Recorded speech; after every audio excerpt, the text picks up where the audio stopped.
La naissance de Limzad. Depuis combien de temps étaient-ils en duel? Ces deux guerriers tamacha, l'épée à la main, de nuit comme de jour en lutte perpétuelle, l'entrechoc des armes se répandant au loin.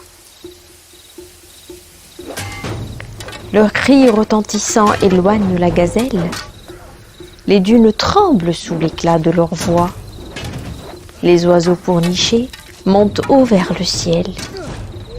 La poussière du sable fuit au bruit de leurs pas. Ils se battent pour un puits convoité de longue date. La source de conflit jamais ne se tarit. Leurs lèvres sont écumantes et leurs francs moites. Ils se nourrissent seulement de l'ardeur du défi.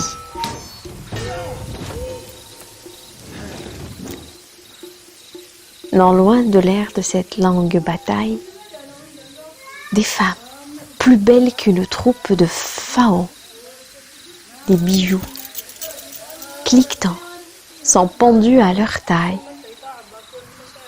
Leur peau noire, bleutée, le regard rayonnant. Elles mâchent des mots dans la grande nuit troublée. Elles espèrent un temps pour la fête et la danse. Elles murmurent, elles questionnent le ciel étoilé. Comment taire la querelle, sa bruyante décadence? Elles méditent au feu de leurs complices regards. En cercle, assises derrière les gens que le vent fait plier. Elles chuchotent, elles soupirent et finissent par savoir comment rendre au silence sa musicale portée. Les femmes sont debout, une ode sur leurs lèvres, au bord d'une calebasse vide, au ventre rond. Elles cousent la peau tannée d'une vieille chèvre. 2 bâtons, une seule corde, et voilà leur violon. Un archer courbé et leur Limzad déploie le geste féminin qui éconduit la haine. Une seule corde, mais 1000 notes aux joies. Le courant de musique qui soulage des peines.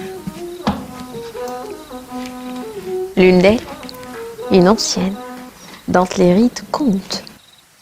Les sentiments et leurs nuances par milliers, parées de Limzad et d'une allure prompte, vers les 2 belliques osent se diriger. Elle s'assoit en tailleur et de son bel archer caresse l'unique corde.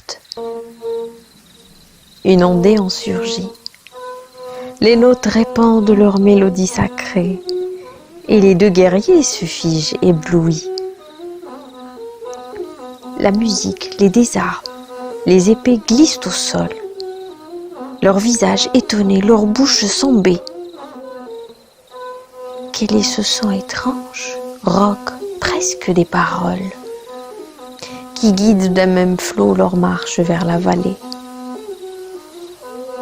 Ils découvrent bientôt, posés dans la rosée, celle dont les mains égrènent le chant de Limzad.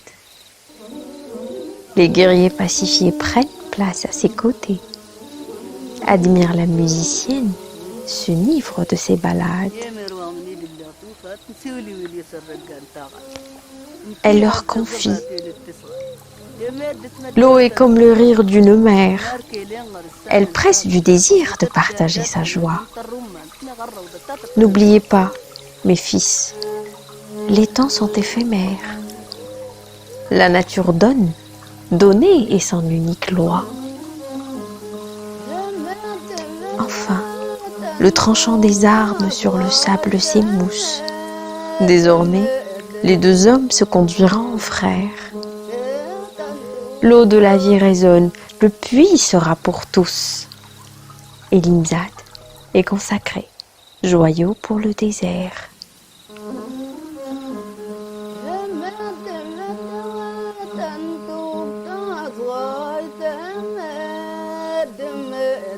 Limzad est né des femmes pour dissoudre le mal. Il offre son poème qui est doux et poignant. Il fait fondre le fer, coule le miel dans la hêle. Il est de l'amour, le glorieux instrument.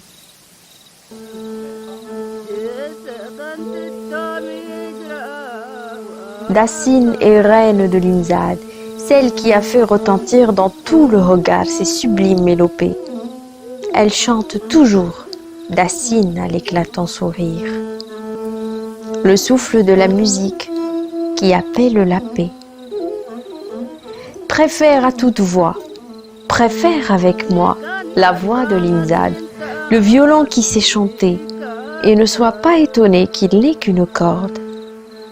As-tu plus d'un cœur pour aimer?